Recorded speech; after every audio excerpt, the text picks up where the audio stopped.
Hey guys, tonight we're drifting very far back before clocks, before weekends, before anyone had strong opinions about morning routines. We're going into ancient Egypt, but not the exciting movie version with curses and exploding tombs. This is the slow, sandy, repetitive version where people wake up, thank a god, eat bread, worry about dying correctly, and then do it all again the next day.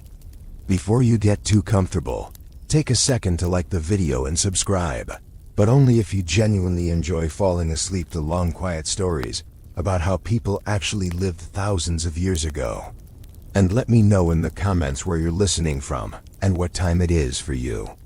It is always weirdly comforting to see who else is wandering through history in the middle of the night. Now dim the lights, put your phone face down, maybe turn on a fan for that soft background hum, and get comfortable. Tonight, we're drifting into a world where religion wasn't a weekend activity. It was the air. It was the schedule. It was the reason you brushed your teeth, the reason you didn't eat certain foods, and the reason you were deeply stressed about your organs even while alive. So settle in, because for the ancient Egyptians, every single day was a rehearsal for the afterlife. And honestly, that's exhausting. Now let's gently wake up along the Nile. The Egyptian day began with the sun, because of course it did. The sun wasn't just a sun. It was Ra, drifting across the sky in a glowing boat, fighting chaos every night like it was his full-time job. So when the sun rose, Egyptians didn't just think, oh good, daylight. They thought, nice, the universe didn't collapse overnight. That's a comforting way to start the day. Most people woke up early, partly because it was hot, and partly because sleeping in wasn't really a concept when your entire society ran on agriculture, flooding cycles, and divine order. You roll off whatever passed for a bed, usually a wooden frame with a headrest that looked wildly uncomfortable, and immediately acknowledge the gods. Not in a dramatic way. Just small prayers, little acknowledgements. Because ignoring the gods was like ignoring gravity.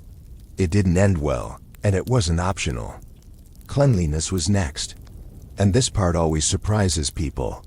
Ancient Egyptians were obsessive about hygiene. They bathed daily if possible. They shaved. They washed with natron, a natural salt that doubled as soap and deodorant. This wasn't vanity. This was spiritual. Dirt wasn't just gross. It was disorder. And disorder, called isfet, was the cosmic enemy. Clean body, clean soul. Simple math. Priests, especially, took cleanliness to an extreme. They shaved everything: head, eyebrows, body hair. Nothing says spiritual authority like looking permanently startled and hairless. Once clean, people dressed simply. Linen clothes, light and breathable.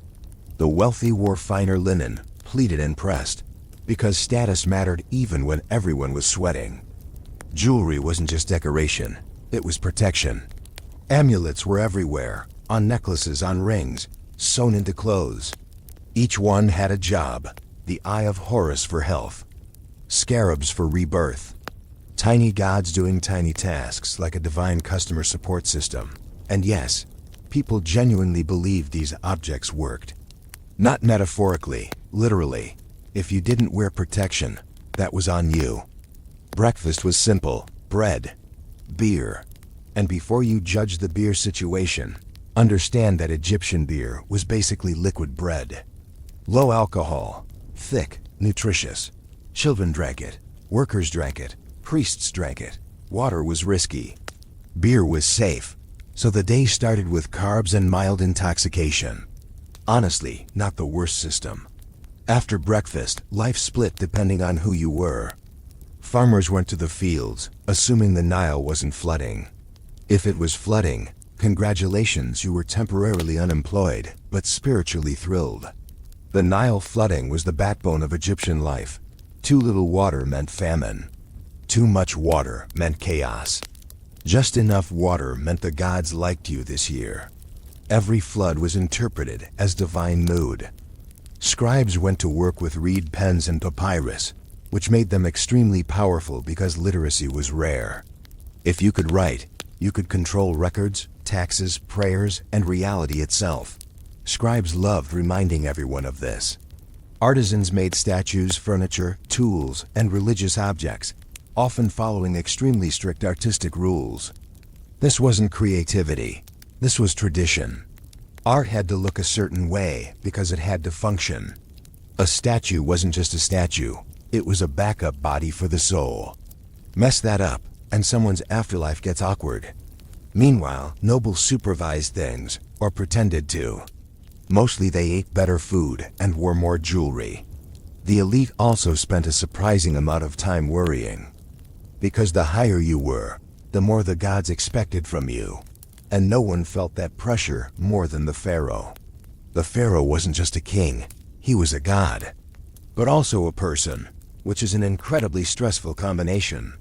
Imagine being divine, but still needing naps. The pharaoh's daily routine involved rituals, offerings, appearances, and constant reassurance that yes, the universe was still under control. If something went wrong, drought, plague, rebellion, it wasn't just bad luck. It was a personal failure of cosmic management. No pressure. Religion threaded through everything.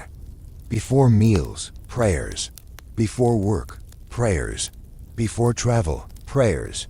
Temples weren't community centers, they were houses for gods. Most regular people never went inside the inner sanctums. That was for priests only. The god lived there, in statue form, and required daily care. Yes, the god needed to be washed, dressed, fed, and entertained. The statue wasn't symbolic, it was the god. So priests would wake up early, purify themselves again, because once wasn't tea enough, then open the shrine and greet the god like a very high-maintenance roommate. They offered food, incense, music. Then they closed the doors again. The god ate spiritually. The priests ate physically. Everyone wins. Superstition filled the gaps between rituals.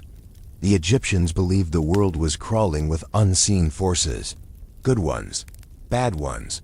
Dreams were messages. Sneezes mattered. Certain days were unlucky. There were calendars that literally told you which days were safe to do things like travel, marry, or exist confidently. Sundays were labeled, essentially, don't even try.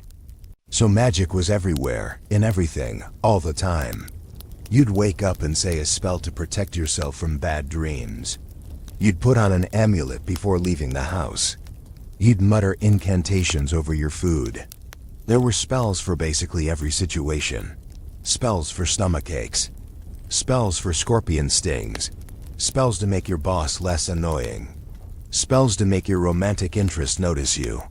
Spells to curse your enemies. Spells to uncurse yourself when your enemies inevitably cursed you back. It was an endless magical arms race, and everyone was participating. Amulets were especially important.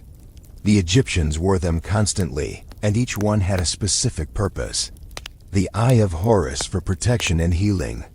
The Ankh for life and vitality. The Scarab Beetle for transformation and resurrection. The Jed Pillar for stability. The Tayat Knot for protection, especially for women. These weren't just jewelry, they were functional magical devices. You wore them the way we carry phones, except instead of checking Instagram, you were warding off demons and attracting divine favor.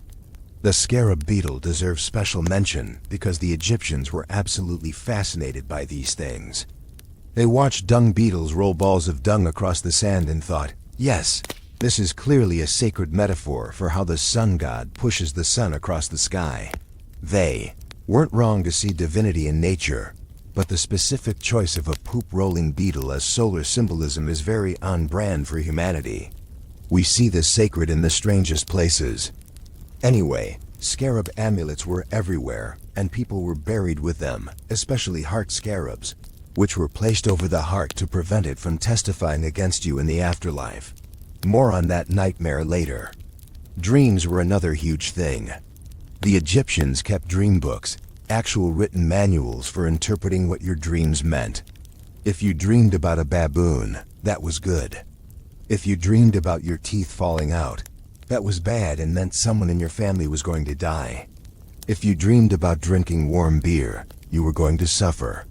If you dreamed about looking at a snake, you meant that you'd be victorious over your enemies. These interpretations were written down and consulted like ancient self-help books. Imagine waking up stressed because you dreamed about warm beer, and now you have to go perform a protective ritual before breakfast. The gods were obviously central to everything. Egypt had so many gods, so many. Every city had its own patron deity, and then there were national gods, household gods, abstract concept gods, gods that were just animals but divine. The Egyptian pantheon was basically a divine phone book. You had the big names like Ra, Osiris, Isis, Horus, Set, Thoth, and Anubis. But you also had Bes, the dwarf god of childbirth and protection, who looked like an angry lion man and stuck his tongue out. Bes was huge in households because he protected children and scared away evil spirits. People painted him on walls, carved him into furniture, and wore him as amulets. This grotesque little dude was basically ancient Egypt's favorite bouncer. Then there was Torit, the hippopotamus goddess of childbirth. She had the body of a pregnant hippo, the arms and legs of a lion, and the back of a crocodile. She was terrifying to look at, which was the point. She was so scary that evil spirits would flee from pregnant women under her protection. The Egyptians looked at hippos, which are legitimately one of the most dangerous animals in Africa, and decided to make a goddess that combined a hippo with other dangerous animals and then put her in charge of protecting mothers and babies. Aggressive protection theology. Speaking of childbirth, let's talk about that for a moment, because it was dangerous and everyone knew it. Women gave birth in special birthing pavilions or on special birthing bricks, squatting positions being the norm. They invoked Bes and Torit constantly, wore amulets, and said spells to ensure safe delivery. Midwives helped, and they had some legitimate medical knowledge mixed in with the magic. They knew how to help with breech births, how to speed labor, how to stop bleeding. But they also used magical spells and thought that demons might try to snatch the baby or possess the mother during the vulnerable birthing process. So it was part medicine, part protective ritual, all intense. Infant mortality was high, as it was everywhere in the ancient world. So children who survived were cherished and protected with mountains of magic. They wore protective amulets from birth. They had spells written for them. Their names were carefully chosen for meaning and protection. And they were nursed for a long time, sometimes 3 years or more, which helped with spacing births and gave children a better chance at survival.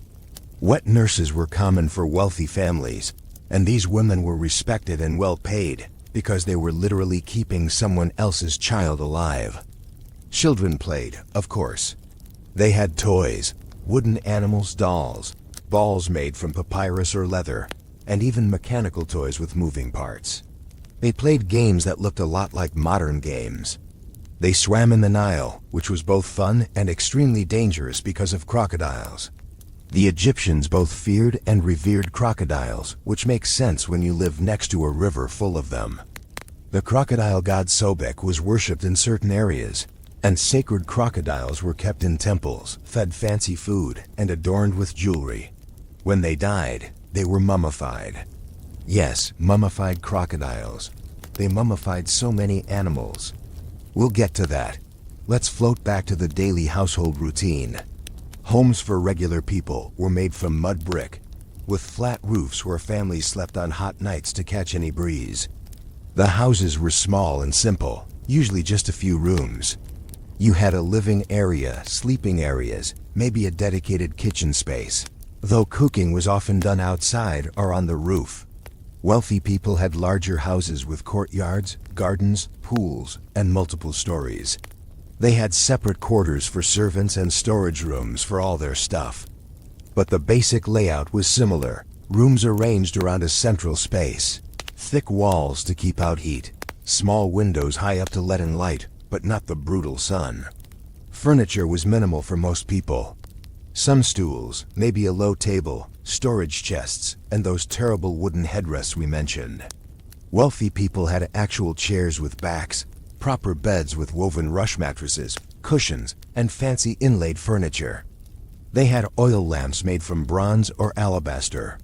Poor people made do with simpler clay lamps or just firelight.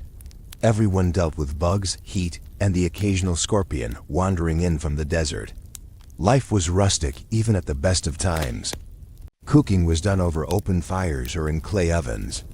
The Egyptian diet was pretty good compared to many ancient cultures, at least if you could afford variety. Bread and beer were the base, as we established. But there was also fish from the Nile, though fish was considered impure by some religious standards, and priests wouldn't eat it. Regular people ate it constantly because it was plentiful and free if you could catch it. They cooked it fresh, dried it, or salted it for storage. Meat was more expensive and usually reserved for special occasions or for the wealthy. Beef, mutton, goat, and poultry were available. Duck and goose were popular. Pork was eaten but considered unclean by some, similar to fish.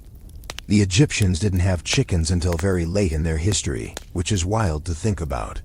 No chickens for thousands of years of Egyptian civilization, and then suddenly someone imported them and everyone was like, where have these egg-producing birds been all our lives? Vegetables were a big part of the diet.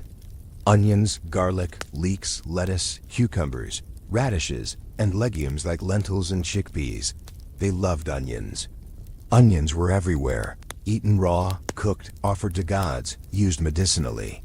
There's a story from Herodotus about how the workers building the pyramids were fed radishes, onions, and garlic, and how much that cost. The emphasis on onions is intense. If you time traveled to ancient Egypt, you'd probably smell onions constantly. Fruit provided sweetness since sugar wasn't a thing. Dates were especially important, basically ancient candy. Figs, pomegranates, grapes, melons, and later in history, apples and peaches. Honey was the only real sweetener, and it was valuable. People used it in cooking, medicine, and as offerings to gods. Beekeeping was a practiced skill, and honey appeared in medical recipes for treating wounds, which actually works because honey has antibacterial properties. Again, the Egyptians accidentally discovered real medicine while trying to do magic. Olive oil was imported and expensive, used more for lamps and perfume than cooking. The Egyptians preferred using animal fats or locally produced oils from plants like sesame and flax. They didn't have many spices in the way later cultures did, but they used herbs, cumin, coriander, and fenugreek for flavor. Salt was crucial for preservation and flavor, harvested from natural deposits and salt pans. Now let's talk about something fun. How the Egyptians went to the bathroom. Because yes, we're going there. Most houses didn't have toilets. People used chamber pots or just went outside to designated areas.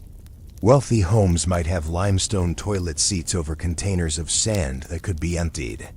The sand absorbed waste, and servants dealt with disposal. It was not glamorous. Public latrines existed in some places, basically communal toilet seats in a row over a pit or drainage channel.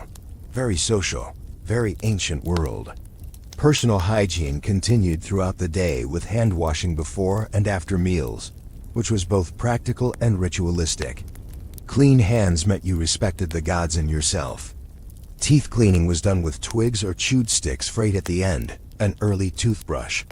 They made tooth powders from various ingredients like crushed rock salt, mint, and even dried iris flower.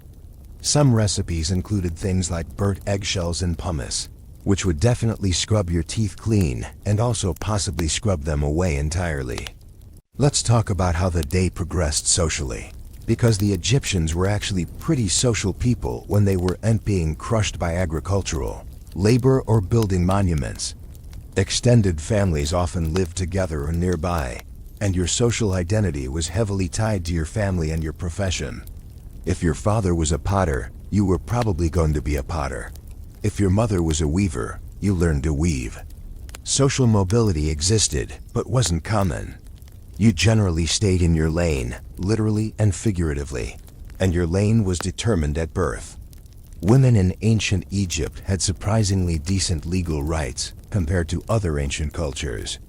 They could own property, initiate divorce, run businesses, and enter into contracts. They could inherit equally with men in many cases. That doesn't mean Egypt was some ancient feminist utopia. It really wasn't. But women weren't completely powerless either. Most women's work centered on the home: weaving, cooking, raising children, managing the household. But some women worked as midwives, mourners, musicians, or even priestesses. Weaving was huge. Linen production was a major industry, and it was primarily women's work. Flax was grown, processed, spun into thread, and woven into fabric. Egyptian linen was famous throughout the ancient world for being fine and light, perfect for hot climates. The wealthy wore linen so fine it was practically see-through, which shows up in art where you can basically see people's entire bodies through their clothes. Fashion was about wearing expensive linen in elaborate pleats, not about covering up. Though there were standards. You couldn't just walk around naked, except in certain ritual contexts, or if you were a small child. Children went naked until puberty in many cases, especially poor children. It was hot, clothes were expensive, and kids outgrew things quickly. The sidelock of youth we mentioned earlier was the main identifier that you were a child. Once you hit puberty, you got proper clothes and a proper hairstyle, and you started being treated as an adult in training. Childhood was shorter in concept than it is now. You were expected to start contributing to the household young. Marriage was the expected norm, though it wasn't a religious ceremony like in many later cultures. You essentially just moved in together and announced you were married. The families might exchange goods or come to agreements about property, but there was no priest involved unless you were royalty doing something politically important. You just started calling each other husband and wife, and society recognized it. Divorce was similarly straightforward. You divided property and went your separate ways. The main complication was children. But even then, arrangements were made and life continued. People married young, girls often in their early teens, boys a bit older. This was normal for the ancient world and tied to life expectancy and economic realities. You needed to have children early because you might not live to see them grow up. Infant and child mortality was high enough that having several children was the only way to ensure some survived. It was harsh, but it was reality. Love poetry survives from ancient Egypt, and it's remarkably sweet and horny in equal measure. The poems talk about longing, desire, romantic meetings, and lots of flowers and perfume and birds as metaphors for various things.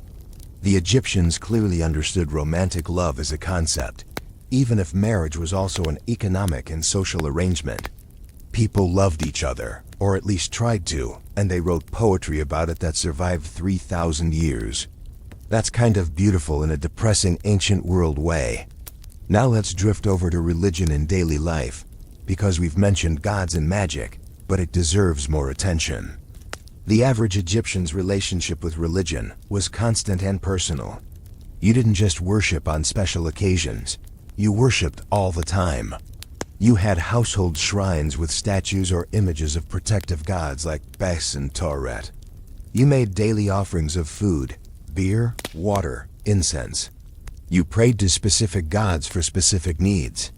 Thoth for wisdom and writing, Hathor for love and music, Ptah for craftsmanship, and so on. The big state temples were different. Those were the domain of priests and pharaohs, where elaborate daily rituals were performed to maintain cosmic order, or Mat, was everything. It was truth, justice, balance, order, the fundamental principle that kept the universe from descending into chaos. The pharaoh's job was to uphold Mat. The priest's job was to perform the rituals that maintained Mat. Everyone's job was to live in accordance with Mat by being honest, just, and orderly in their behavior. Regular people couldn't go into the inner sanctums of the big temples. Those were sacred spaces where only priests could enter. But there were outer courts where people could come to pray, leave offerings, or seek oracles. Oracles were a big deal. You could ask the god a yes or no question, and the priests would interpret the god's answer through various means. Maybe the god's statue would lean forward for yes, backward for no. Maybe they'd cast lots or observe signs. It was divination with extra steps and institutional backing. Festivals were when everyone got to participate in temple religion. The gods would be paraded through the streets in their sacred barks, carried on poles by priests. People would line up to see them, make offerings, drink, feast, and celebrate. Some festivals were somber, like those commemorating Osiris's death and resurrection. Others were joyous, like the Opet festival where Amun traveled from Karnak to Luxor. These festivals broke up the routine of daily life and gave everyone something to look forward to. They were religious obligations, but also social events, probably the closest thing ancient Egypt had to holidays in our sense. And speaking of Osiris, we really need to talk about death and the afterlife, because the Egyptians were absolutely fixated on death. Not in a morbid, depressing way exactly, but in a, we need to prepare for this constantly way. Death wasn't the end. It was a transition to another phase of existence, but only if you did it right. And doing it right required a lot of preparation, ritual, magic, and luck. The basic belief was that you had multiple souls or spiritual components. The Ka was your life force, a kind of spiritual double created at birth. The Ba was your personality, often depicted as a human-headed bird. The Ak was what you became if everything went right in the afterlife, a blessed, effective spirit. Your name and your shadow were also important. If your name was forgotten, you ceased to exist in the afterlife. This is why defacing someone's name on monuments and tomb inscriptions was considered such a terrible curse. You were erasing them from existence. When you died, your Bayan Kaya needed to reunite with your body in the tomb, which is why preserving the body through mummification was so important. If your body decayed beyond recognition, your souls couldn't find it, and you'd just wander lost forever. No pressure. So mummification wasn't just about honoring the dead. It was about giving them a functional, eternal existence. The process of mummification took 70 days and was expensive, so not everyone got the full treatment. The wealthy got elaborate mummification with all the steps. Removal of organs except the heart, drying the body with natron, wrapping it in hundreds of yards of linen, adding amulets between the layers, painting the face, putting the body in multiple nested coffins. The works.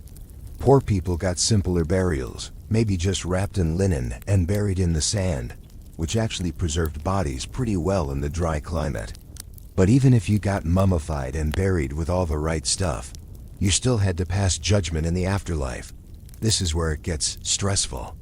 Your heart, which the Egyptians believed was the seat of thought and emotion, would be weighed against the feather of Mat by Anubis, with Thoth recording the results. If your heart was heavier than the feather because of all your sins and lies, it would be devoured by Ammit, the soul eater, a demon with the head of a crocodile, the body of a lion, and the hindquarters of a hippo. Just the scariest possible combination of animals, really. And then you'd be destroyed forever. No afterlife, no anything. Just gone. If your heart balanced with the feather, you'd pass judgment and enter the field of reeds, which was basically Egypt but perfect. The weather was always nice. The harvests were always abundant. There was no suffering, and you could live forever in peace. But here's the thing, you still had to work. The afterlife was still agricultural. You'd be farming in paradise, which sounds contradictory, but made sense to a culture that saw farming as the natural order of life. This is why people were buried with shabdas, little servant figurines that would magically come to life and do your work for you in the afterlife. Rich people were buried with hundreds of them. It was afterlife labor outsourcing. The spells and instructions for navigating the afterlife were written down in what we call the Book of the Dead, though the Egyptians called it the Book of Coming Forth by Day.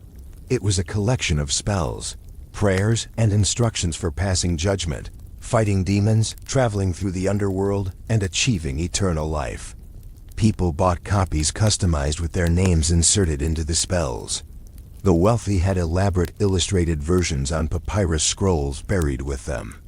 It was basically an afterlife guidebook, and everyone who could afford one wanted one. So living with constant awareness of death and judgment sounds exhausting, but the Egyptians just built it into their daily lives. You prepared for death the way we plan for retirement, except more urgently and with more magic. You commissioned your tomb, collected your grave goods, made sure your name was carved properly, and tried to live in accordance with Maat, so your heart wouldn't get eaten by a chimera demon. Casual stuff. Let's talk about animals more, because the Egyptians had an absolutely wild relationship with animals.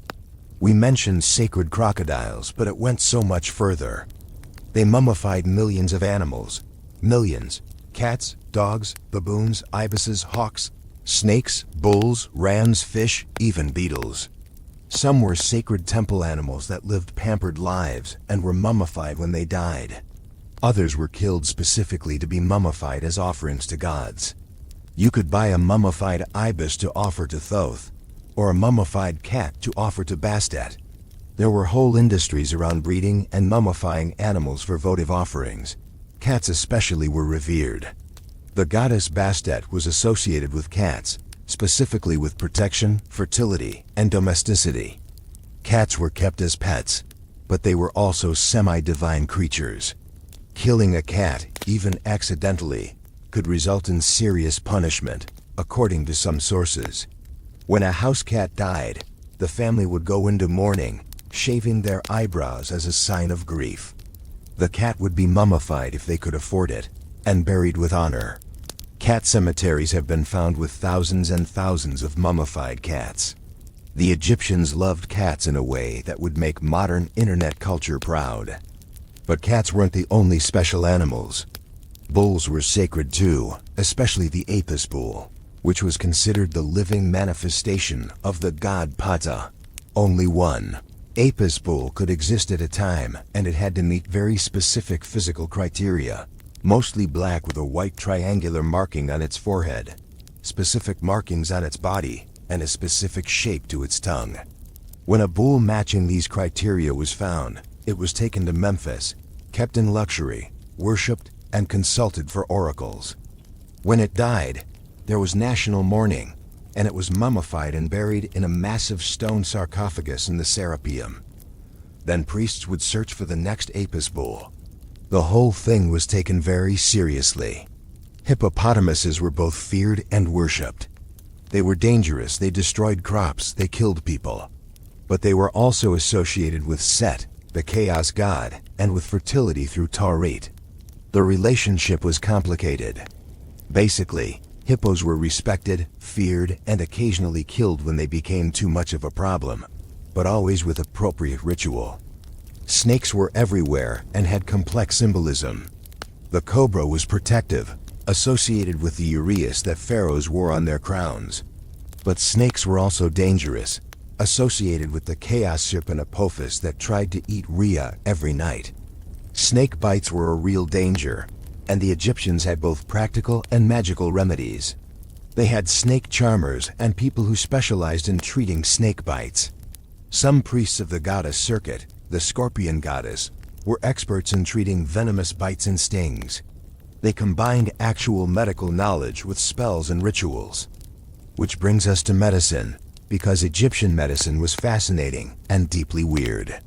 Egyptian doctors were famous throughout the ancient world. They had specialized physicians for different ailments, eye doctors, stomach doctors, tooth doctors, and so on. They understood a lot about the body through mummification practices. They knew about the heart, major blood vessels, the brain, though they didn't think it did much, and various organs. They performed surgeries, set broken bones, treated wounds, and prescribed medicines made from plants, minerals, and animal parts. But they also thought demons caused diseases. So treatment was always a combination of practical medicine and magic spells. You'd get a poultice of herbs applied to your wound, while the doctor recited a spell to drive out the demon of infection.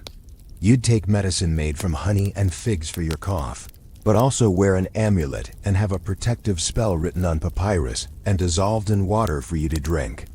Belt and Suspenders, Ancient Egyptian Medical Edition. Medical papyri survive with recipes and instructions. Some are remarkably practical. Honey for wounds, as we mentioned. Willow bark for pain, which contains the same active ingredient as aspirin. Aloe for skin conditions. But then you also get recipes involving crushed mouse meat, crocodile dung, and ground up precious stones. Or, this god likes this substance, so using it invokes that god's protection. The line between medicine and magic didn't exist. Pregnancy and fertility were major concerns, so there were lots of spells and remedies related to them. Contraceptives existed, like pessaries made from crocodile dung and honey, which probably worked through sheer unfriendliness to sperm, or maybe just because no one wanted to have sex while using crocodile dung. Pregnancy tests existed too, urinating on bags of wheat and barley seeds.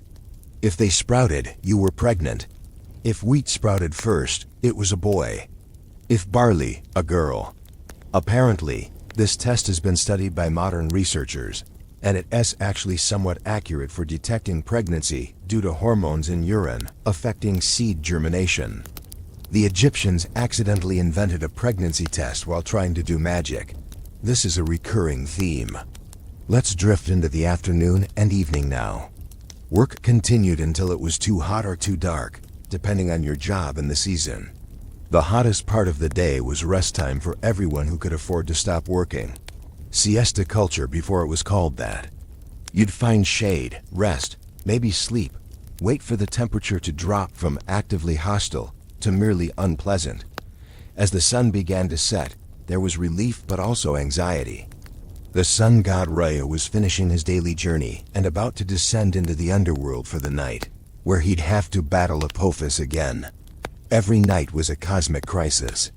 People said evening prayers to help Rhea succeed in his battle, because if he failed, the sun wouldn't rise again, and that would be bad. This wasn't a metaphor to them. They believed this was literally happening. The fact that the sun always rose again just proved that the rituals and prayers were working. Confirmation bias as theology. Evening meals were similar to earlier meals. Bread, beer, vegetables, maybe some fish or meat depending on your wealth. Families ate together when possible, sitting on the floor or on low stools, eating with their hands from communal dishes.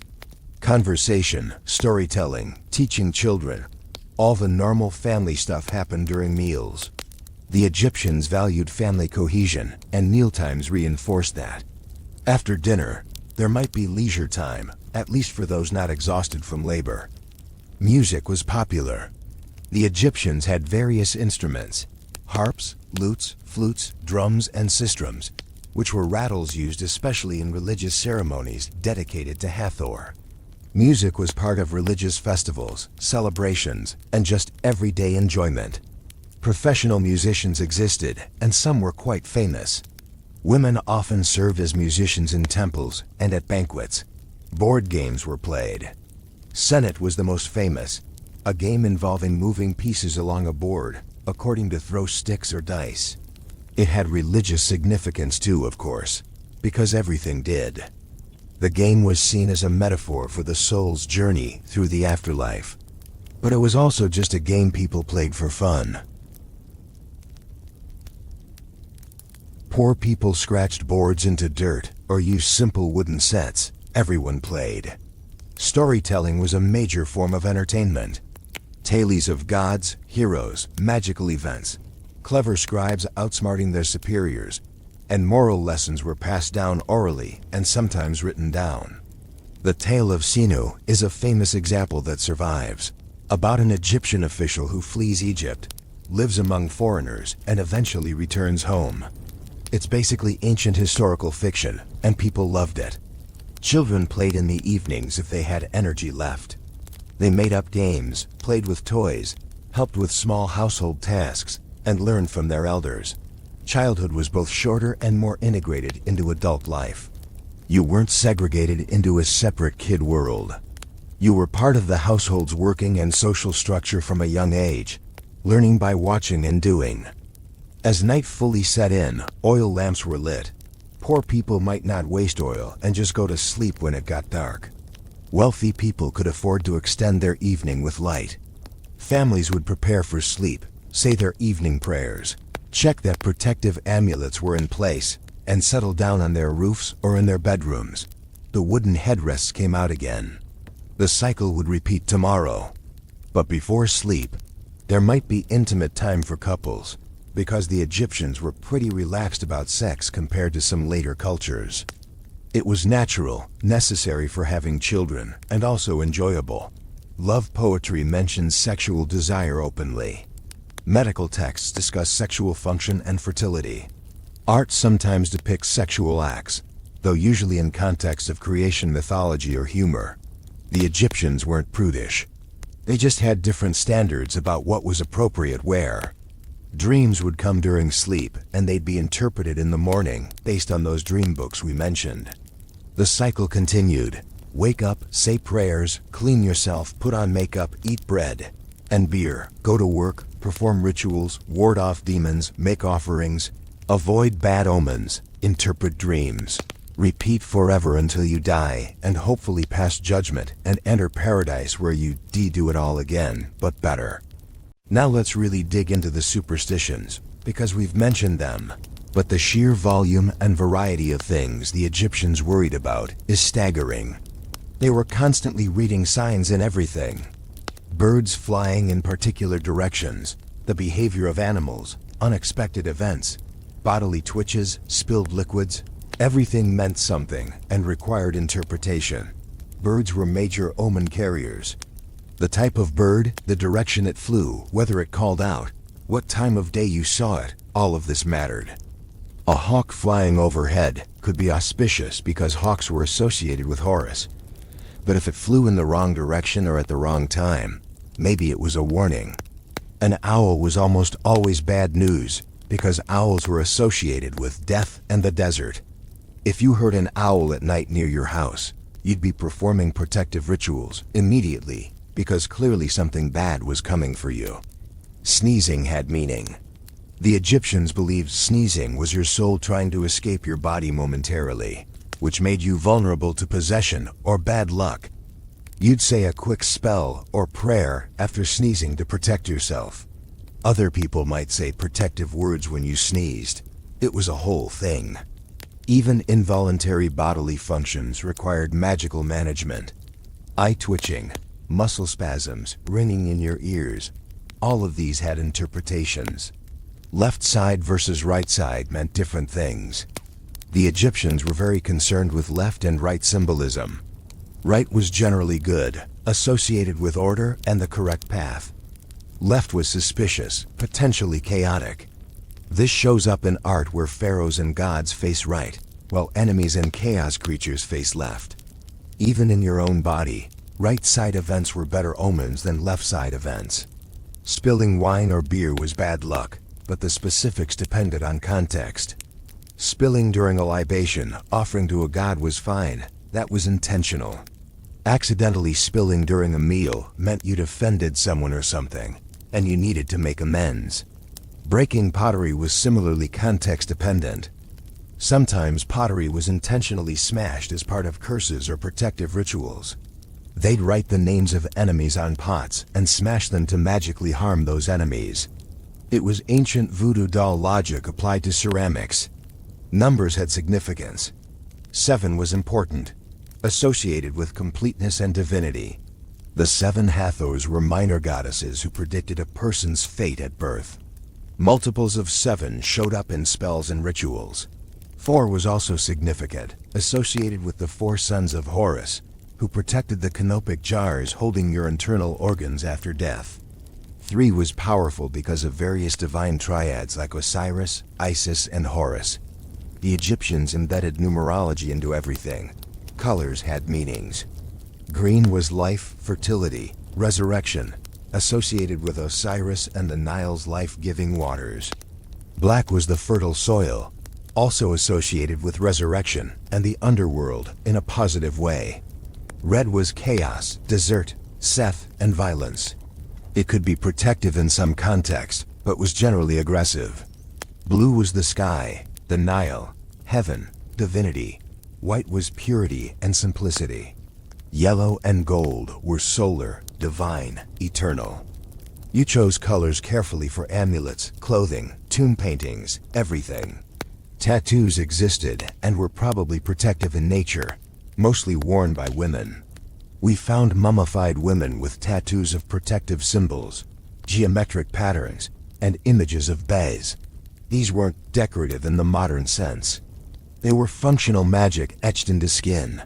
Women involved in fertility, childbirth, or temple service were most likely to have them. The tattoos marked them as protected by specific deities. Names were incredibly powerful, as we've mentioned. Your name was part of your soul, and knowing someone's true name gave you power over them. This is why gods had multiple names and secret names. Re had a secret true name that he guarded carefully until Isis tricked him into revealing it and gained power over him. It's a whole myth about the power of names. Parents chose children's names carefully for protective and auspicious meanings. People sometimes went by nicknames to keep their true names safe from curses. Curses were real and taken seriously. If you had enemies, and everyone had enemies, you worried about being cursed. Protective amulets and spells were partly about warding off the malicious magic of others. People would hire magicians to curse their enemies or to defend against curses. Court cases exist in the historical record where people accused others of using harmful magic. It was treated as a serious crime, like assault, but magical. Love spells were common, and they ranged from sweet to disturbing. Some were gentle. May Hathor cause this person to notice me. Others were aggressive.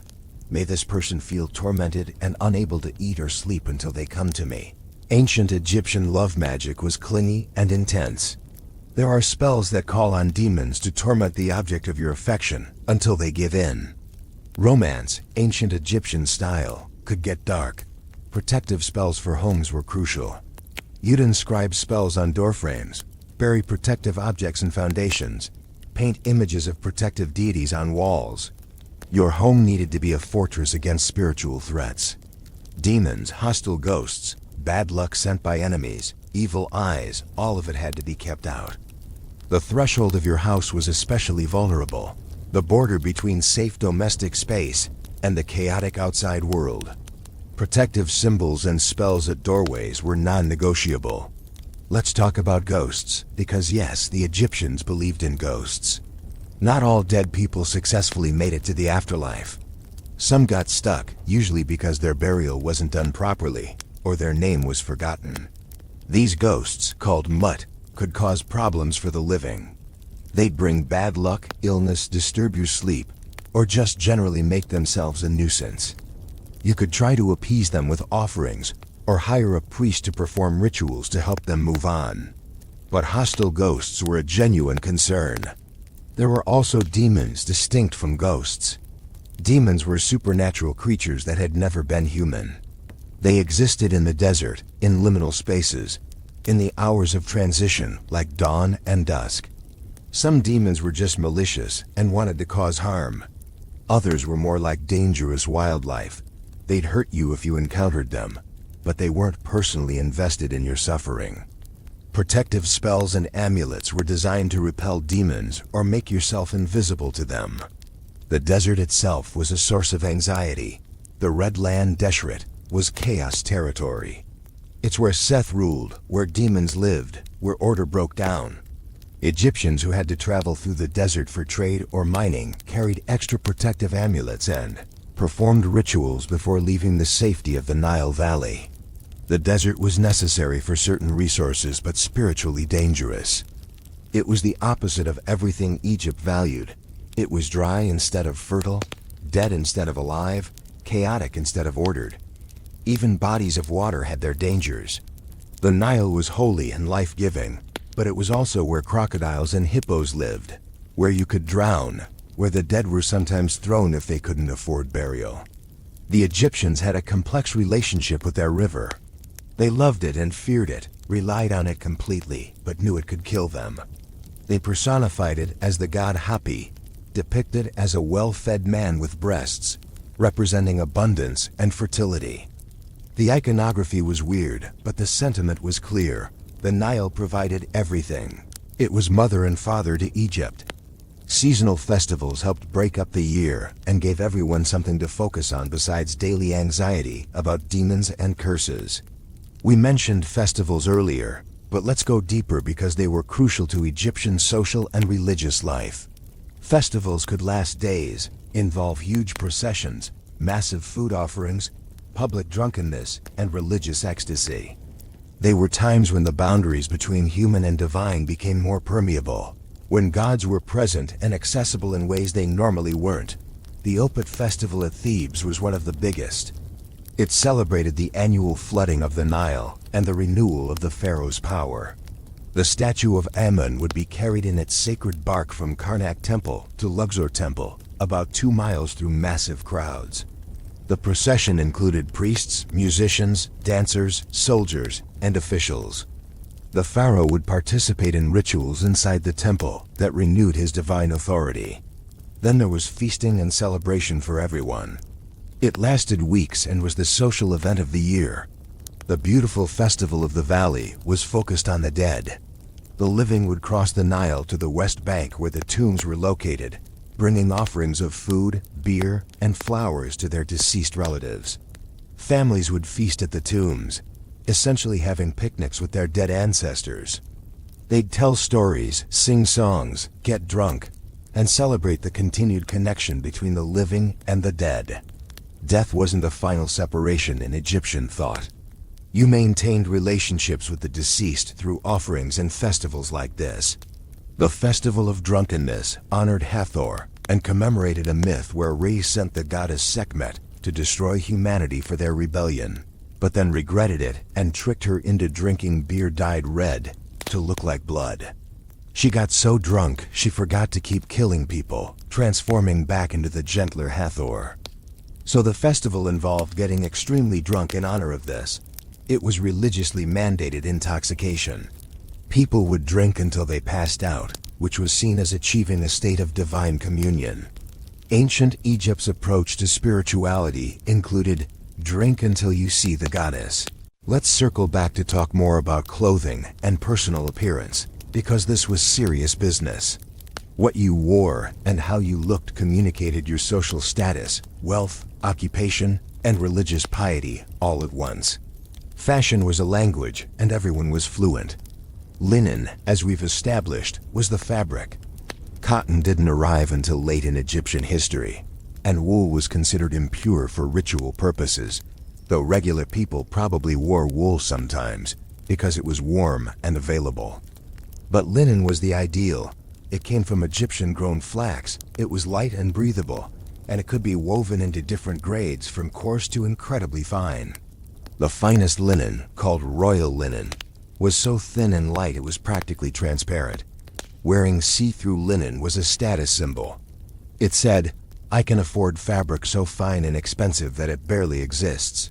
Men typically wore a simple kilt or loincloth, wrapped around the waist and secured with a belt. The length, pleating, and quality of the linen varied by status and occasion. Laborers wore short, simple kilts. Officials wore longer, more elaborately pleated versions. Old Kingdom fashion was simple. Middle and New Kingdom fashion got more complex with longer kilts, tunics, and draped garments. But the basic principle remained: minimal clothing appropriate for the heat. Women wore simple sheath dresses, basically a tube of linen that went from chest to ankles, held up by straps. Again, the quality and pleating indicated status. Wealthy women had dresses with intricate pleating, dyed fabrics, and decorative elements. By the New Kingdom, fashion got more elaborate with wrapped and layered garments, shawls, and more complex draping. But the foundation was always simple: linen shaped to the body, allowing airflow, keeping you as cool as possible in impossible heat. Children, as mentioned, often wore nothing. But when they did wear clothes, it was simple tunics or kilts. The sidelock of youth was the main marker of childhood status. Adults sometimes wore wigs over shaved heads. Children generally didn't, unless they were very elite. Fashion standards applied to adults. Children got more practical exceptions. Footwear was usually sandals made from papyrus, palm fiber, or leather for the wealthy. Most people went barefoot most of the time because sandals were expensive and not always necessary. The elite had fancy sandals, sometimes decorated with gold leaf. But even pharaohs are often depicted barefoot in art, especially in religious contexts, because bare feet on the ground connected you to the earth and to mat. Shoes were practical tools, not fashion necessities. Jewelry was where the Egyptians really expressed themselves. Everyone who could afford it wore jewelry: necklaces, bracelets, anklets, earrings, rings, and elaborate broad collars. The broad collar, or wezek, was iconic, a large semicircular necklace made from rows of beads, often in colorful patterns. These could be made from faience, a glazed ceramic material, or from semi-precious stones, or for the very wealthy, gold and gemstones. The colors and materials had protective and symbolic meanings. Lapis lazuli was extremely valuable, imported from Afghanistan, and its deep blue color was associated with the night sky and divinity. Men and women both wore jewelry. Masculinity didn't preclude decoration. Pharaohs wore the most elaborate jewelry, crowns and regalia, all heavy with symbolism. Every piece of royal jewelry had religious and political meaning. The uraeus cobra on the crown, the crook and flail in the hands, the false beard on the chin, all of it communicated divine authority. Queens and priestesses wore elaborate headdresses and jewelry, indicating their roles. Fashion and power were inseparable. Let's talk about the makeup in more detail, because it deserves it. The elaborate eye makeup we associate with Egypt wasn't just vanity. The thick black kohl liner had practical benefits. It reduced glare from the sun, protected against eye infections, and marked the wearer as civilized and respectable. Not wearing eye makeup was barbaric. It was like not brushing your teeth or washing your face. You just didn't do it unless you were extremely poor or deliberately rejecting society. The green and black eye makeup was applied with small sticks or tools, carefully lined around the eyes in the distinctive style we see in art. But art is stylized. Real Egyptian eye makeup was probably varied in application, though the basic concept was the same. Dark liner extending beyond the eye, creating that dramatic look. Women, men, and children all wore it. Gender didn't matter for this particular beauty standard. Perfume and scented oils were huge. The Egyptians loved smelling good. They made perfumes from flowers, herbs, resins, and spices, mixed into oil bases. The wealthy wore perfume cones on their heads at banquets, literal cones of scented fat that would slowly melt during the event, releasing fragrance and cooling your head. We see these in art all the time. People at feasts with cones on their heads. It looks absurd to us, but it was practical and luxurious. Scented head grease that slowly melts was peak Egyptian party fashion. Body oils were essential, not optional. The dry heat would destroy your skin without constant moisturizing. Oils made from almonds, moringa, castor, and other plants were rubbed into skin daily. This was true for everyone, not just the wealthy. Even laborers needed to protect their skin. The oils were often scented, making them perfume and skincare combined. The concept of separating beauty from health didn't really exist. If it made you look better, it probably also protected you from environmental damage and possibly from evil spirits. Triple benefit. Hair removal was practiced by both sexes, at least among the elite. We mentioned full body shaving for priests, but regular people also removed body hair, especially in visible areas. Razors made from bronze or copper were used, along with pumice stones and early depilatory creams made from various ingredients we probably don't want to think too hard about. Smooth skin was refined, civilized, clean. Hairiness was associated with barbarism and the animal world. You wanted to distinguish yourself from animals and from non-Egyptians. Speaking of non-Egyptians, the Egyptians were pretty ethnocentric. They saw themselves as the pinnacle of civilization, living in the only truly ordered land on Earth. Everyone else was varying degrees of chaotic barbarian. They traded with foreigners, employed foreign soldiers, and sometimes married foreign royalty for diplomatic reasons, but culturally, they saw outsiders as inferior. Egyptian art depicts foreign peoples with stereotyped features and sometimes in submissive positions, being conquered or bringing tribute. It was propaganda, but it also reflected genuine Egyptian attitudes. They were the center of the world, blessed by the gods, and everyone else was just out there somewhere, doing their barbaric thing. This ethnocentrism extended to cultural practices. The Egyptian way was the right way. Their language was the true language. Their gods were the real gods, though they'd sometimes adopt foreign deities if they seemed useful or powerful. They practiced what we'd call religious syncretism, merging foreign gods with Egyptian ones, finding equivalents, incorporating new cults into the existing framework. The Egyptians were conservative about tradition, but flexible about specifics when it benefited them. Let's drift over to talk about work in more detail, because we've covered farming, but there were many other occupations. Artisans were crucial. Potters, carpenters, jewelers, metalworkers, weavers, leather workers, all producing the goods society needed. Many artisans worked in workshops, sometimes attached to temples or palaces, sometimes independently. Skills were passed down through families. You apprenticed with your father or another relative, learning the craft through years of practice. Quality control was serious. We have records of inspections, standards, and punishments for shoddy work. If you were contracted to make something, and you did a bad job, there were consequences. Reputation mattered in a society where most business was local and word of mouth. You wanted to be known as a skilled craftsperson, not a scammer, though scammers obviously existed because humans. Merchants and traders dealt with goods, both local and imported. Egypt's economy was largely centralized, with the state controlling major industries and trade, but private commerce existed. People bartered for everyday goods since coined money didn't exist until very late. You might trade bread for fish, linen for pots, labor for grain.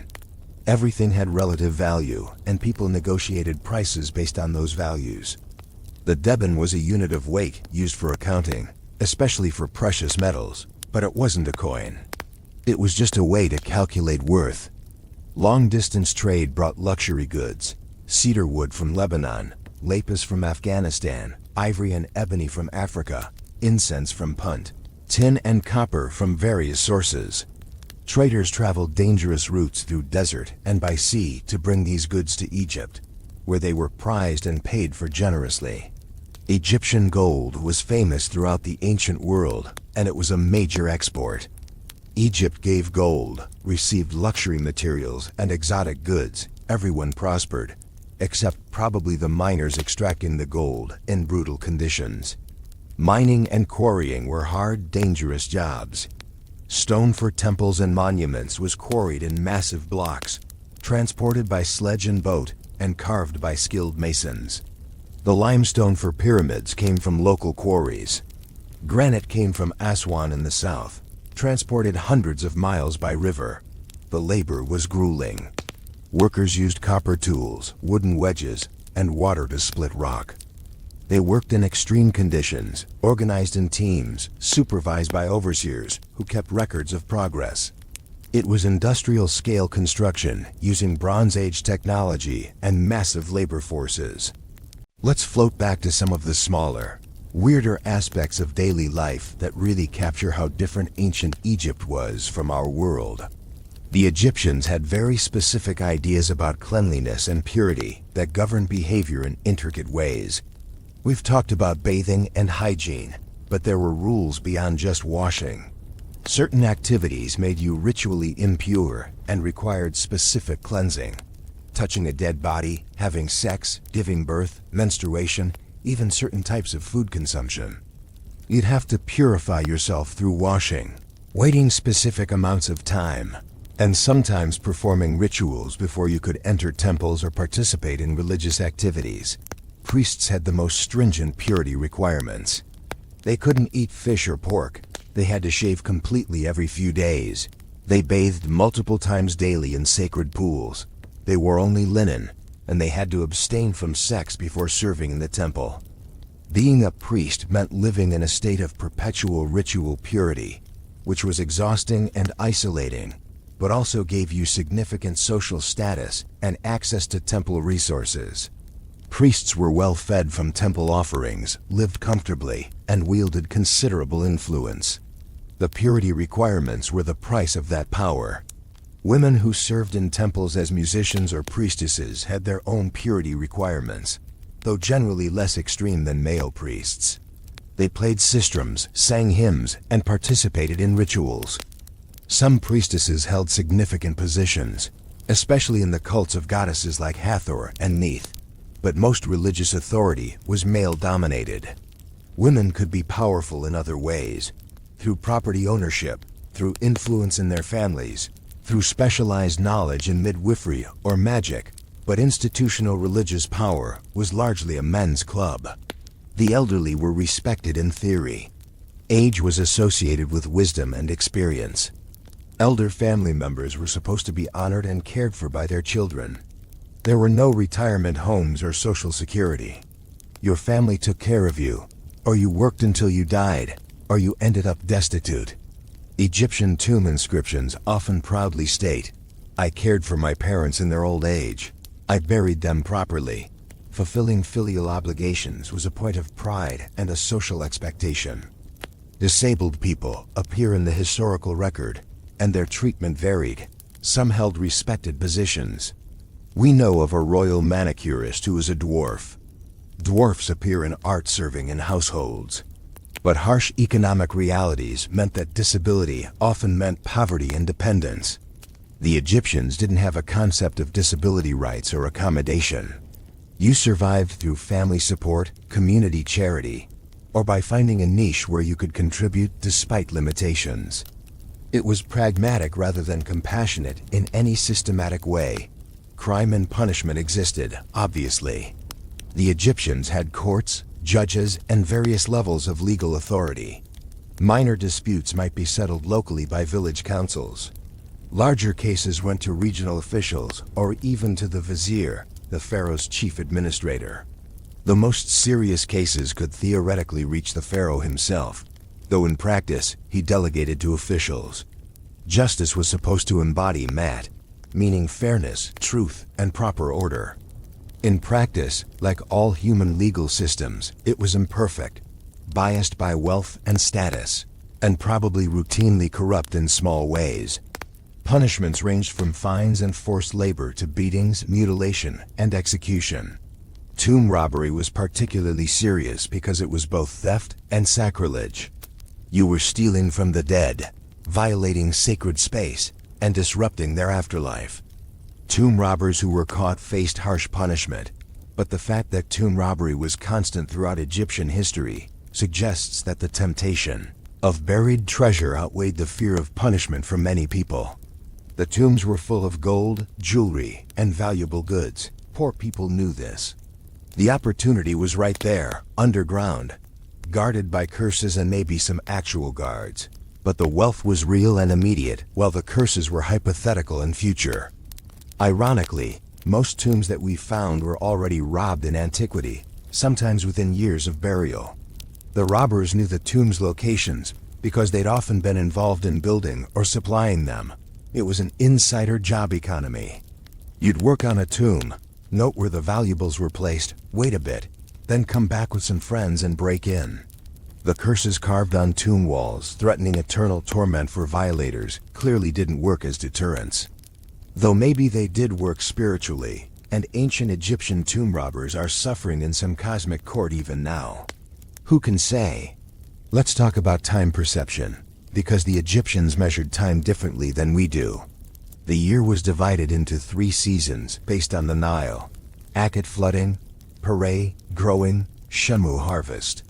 Each season had 4 months of 30 days each, plus 5 extra days at the end of the year that were considered spiritually dangerous and required extra protective rituals.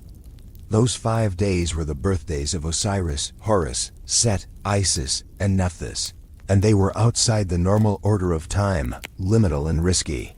The day was divided into hours, but Egyptian hours weren't fixed lengths. They had 12 hours of day and 12 hours of night, but since daylight length changes seasonally, Each hour was longer in summer days and shorter in winter days. They measured time using sundials, water clocks, and observation of stars. This mattered for priests performing rituals at specific times and for anyone needing to coordinate activities. But most people probably just used the sun's position and general sense of time. Precision wasn't crucial when you were farming or doing manual labor. You worked when it was light, you rested when it was dark. That was the main division. Letters and correspondence survive, and they're wonderfully human. People complained about delayed deliveries, gossiped about neighbors, requested specific goods, nagged family members about obligations. One famous letter from a wife to her deceased husband complains that he is haunting her and causing problems even though she was a good wife and took care of him properly. She tells him to stop bothering her and leave her alone. Ancient Egyptian passive-aggressive communication with the dead. Other letters are sweet, expressions of love, concern for family members' health, promises to visit soon. The basic human experiences of connection, worry, affection, and irritation all show up in Egyptian letters. They worried about the same things we worry about: money, family, health, reputation, whether their messages were getting through or being ignored. The medium was papyrus and reed pen, but the content was timelessly relatable. Humor existed, though it's sometimes hard for us to recognize across cultural and temporal distances. There is a story about a pharaoh who was bored and asked to be entertained by having beautiful women row him around a lake while wearing net dresses and nothing else. One of them dropped her jewelry in the water and refused to keep rowing until it was retrieved. So a magician split the lake in half, retrieved the jewelry, and put the water back. The pharaoh was presumably entertained. It's silly and ridiculous, and that might be the point. Egyptian stories include talking animals, clever tricksters, and absurd situations alongside serious moral tales and religious myths. Satire existed too. One surviving text shows a series of images where social roles are reversed. Animals doing human jobs, mice being served by cats, chaos reigning. It might be humor, social commentary, or religious symbolism about the importance of maintaining mat. Maybe all three. The Egyptians were capable of sophisticated thought and also just enjoyed absurdity for its own sake. Sex and reproduction we've touched on, but it's worth noting that the Egyptians had gods specifically for sex and fertility. Min, the ithyphallic god with the always erect phallus, was worshipped for fertility and masculine sexual power. His festivals involved public processions where his statue was carried around while people celebrated fertility. It was not subtle. Hathor was associated with feminine sexuality, joy, and love. Bes protected the sexual act in childbirth. The Egyptians didn't separate sex from religion. It was part of the natural order, part of creation, part of Mat.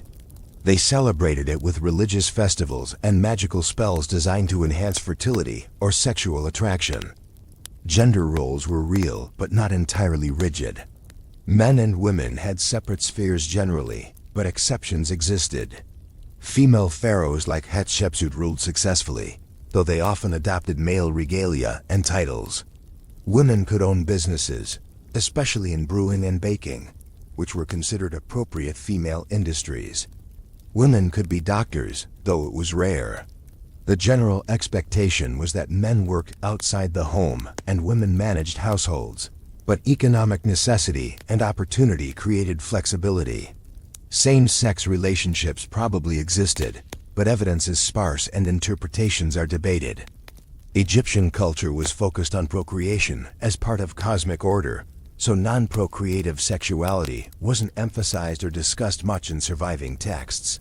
But absence of evidence isn't evidence of absence. People have always been people, in all our variety, regardless of what official culture acknowledged or recorded. As the day winds down in our imaginary stroll through ancient Egyptian daily life, let's think about the texture of existence there. You'd wake each morning to the same sun rising over the same river, following patterns established by your ancestors going back hundreds or thousands of years. Change happens slowly. Dynasties rose and fell. Foreign powers invaded and were repelled or integrated. But daily life for ordinary people remained remarkably consistent across centuries. You'd know your place in the cosmic and social order. You'd know which gods to pray to for which needs. You'd know what omens meant and what rituals to perform. The uncertainty wasn't about the framework of reality that was established and taught from childhood. The uncertainty was about whether you'd succeed within that framework. Would your crops grow? Would your children survive? Would you pass judgment after death? Those were the real questions, and magic, prayer, and careful living were your tools to improve the odds. The Egyptian worldview was fundamentally optimistic, despite the constant anxiety about demons and death. They believed the universe had order, that living properly mattered, that an afterlife paradise was achievable. Yes, your heart might get eaten by a demon, but if you lived well, it wouldn't. The possibility of eternal life gave meaning to temporal existence. Every action, every ritual, every spell was an investment in your eternal future. And when you finally lay down on that wooden headrest for the last time in life, when your heart stopped beating and your Baal left your body, you'd face the weighing of your heart with whatever confidence your life had earned you. You'd recite the negative confession, declaring all the sins you hadn't committed. I have not killed. I have not stolen. I have not lied. I have not been angry without cause. 42 declarations of innocence before 42 divine judges. If you were telling the truth, if your heart was light, you'd pass into paradise. If not, well, Ammit was waiting. But until that moment came, you lived. You woke to the sun, you worked the land, you loved your family, you feared the gods. You wore your amulets, you ate your bread and beer. You interpreted your dreams, you told your stories, and you hoped. You hoped that the Nile would flood, that your children would thrive, that your name would be remembered, and that when your time came, you'd be ready to cross over into the field of reeds where Egypt was eternal and perfect, and the harvest never failed. That was life in ancient Egypt, deeply strange by our standards, absolutely normal by theirs, and bizarrely touching in its determination to find order, meaning, and continuity in a harsh world. They built their pyramids, carved their temples, wrote their spells, and believed with absolute conviction that they were doing it right, that their way was the true way, and that the gods were watching approvingly as they maintained Mat against the eternal threat of chaos. And you know what? For 3,000 years, it worked. The sun kept rising, the Nile kept flooding, and Egypt endured through dynasty after dynasty until finally, eventually, it didn't. But that's a different story for a different night.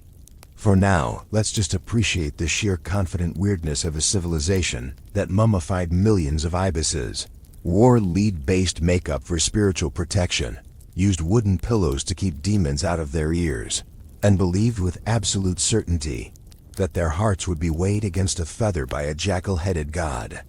That's ancient Egypt for you. Practical, mystical, weird, wonderful, and absolutely certain they had it all figured out. Sleep well, everyone. May your dreams be auspicious and your heart be light. Don't let any demons in through your ears. And if you see a cat tomorrow, maybe give it some respect, just in case the Egyptians were onto something about the divine nature of cats. Good night.